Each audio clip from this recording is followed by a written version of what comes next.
Saudara-saudari terkasih, audiensi umum pada Rabu pagi 24 September 2025 berlangsung pukul 10 di lapangan Santo Petrus, di mana Paus Leo ke-14 bertemu dengan kelompok peziarah dan umat beriman yang datang dari Italia dan dari seluruh dunia.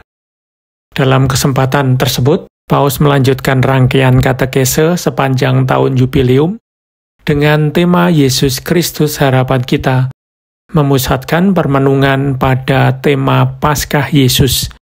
Berikut ini katekese beliau.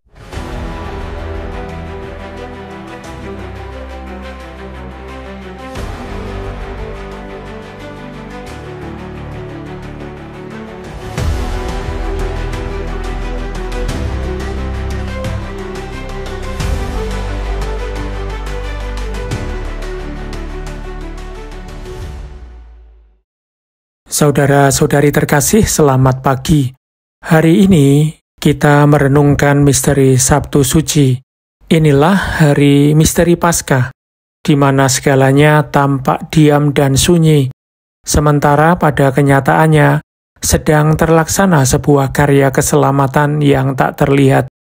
Kristus turun ke dalam kerajaan maut untuk membawa warta kebangkitan kepada semua orang yang berada dalam kegelapan dan bayangan maut. Peristiwa ini yang secara liturgi dan tradisi diwariskan kepada kita merupakan tindakan paling dalam dan radikal dari kasih Allah kepada umat manusia. Sebab tidak cukup hanya mengatakan atau percaya bahwa Yesus wafat bagi kita.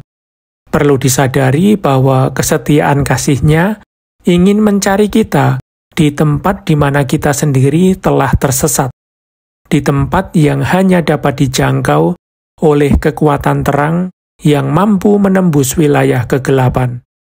Dalam pandangan kitab suci, neraka bukanlah sekedar tempat, melainkan suatu kondisi eksistensial, keadaan di mana hidup kehilangan kekuatannya, dan di mana berkuasa penderitaan, kesepian, rasa bersalah, serta keterpisahan dari Allah dan sesama. Kristus menjangkau kita bahkan ke dalam jurang ini, melintasi pintu-pintu kerajaan kegelapan. Bisa dikatakan bahwa Ia masuk ke dalam rumah kematian itu sendiri, untuk mengosongkannya, membebaskan penghuninya, menggandeng mereka satu persatu. Itulah kerendahan hati Allah, yang tidak berhenti di hadapan dosa kita, yang tidak takut menghadapi penolakan paling ekstrim manusia. Rasul Petrus dalam bagian singkat dari surat pertamanya yang kita dengar mengatakan bahwa Yesus yang dijadikan hidup oleh Roh Kudus pergi dan menyampaikan kabar keselamatan juga kepada roh-roh yang dipenjarakan. Inilah salah satu gambaran paling mengharukan yang dikembangkan bukan dalam Injil kanonik, tetapi dalam sebuah teks apokrif yang disebut Injil Nikodemus. Menurut tradisi ini, Putra Allah masuk ke dalam kegelapan paling pekat untuk menjangkau bahkan saudara dan saudarinya yang terakhir, membawa cahayanya ke sana juga. Dalam tindakan ini terdapat seluruh kekuatan dan kelembutan warta Paskah. Kematian tidak pernah menjadi kata terakhir. Saudara-saudari terkasih, turunnya Kristus ini bukan hanya tentang masa lalu, tetapi menyentuh hidup kita masing-masing. Neraka bukan hanya keadaan mereka yang sudah mati, melainkan juga keadaan mereka yang hidup dalam kematian karena kejahatan dan dosa. Itu juga neraka sehari-hari, berupa kesepian, rasa malu, ketelantaran, dan keletihan untuk hidup. Kristus masuk ke semua kenyataan gelap ini untuk memberi kesaksian tentang kasih Bapa, bukan untuk menghakimi, melainkan untuk membebaskan, bukan untuk menyalahkan, melainkan untuk menyelamatkan. Ia melakukannya tanpa hiruk-pikuk, dengan langkah lembut, bagaikan seseorang yang masuk ke ruang rumah sakit untuk membawa penghiburan dan pertolongan. Para bapak gereja dalam tulisan yang luar biasa indah menggambarkan momen ini sebagai sebuah pertemuan antara Kristus dan Adam. Suatu pertemuan yang menjadi simbol semua kemungkinan perjumpaan antara Allah dan manusia. Tuhan turun ke tempat manusia bersembunyi karena takut, dan ia memanggilnya dengan nama, menggandeng tangannya, menegakkannya, dan membawanya kembali kepada terang. Ia melakukannya dengan penuh kuasa, tetapi juga dengan kelembutan tanpa batas. Bagaikan seorang ayah kepada anak yang takut tidak lagi dicintai. Dalam ikon-ikon timur tentang kebangkitan Kristus, digambarkan sedang merobohkan pintu-pintu neraka, dan dengan tangan terulur, menggenggam pergelangan tangan Adam dan Hawa.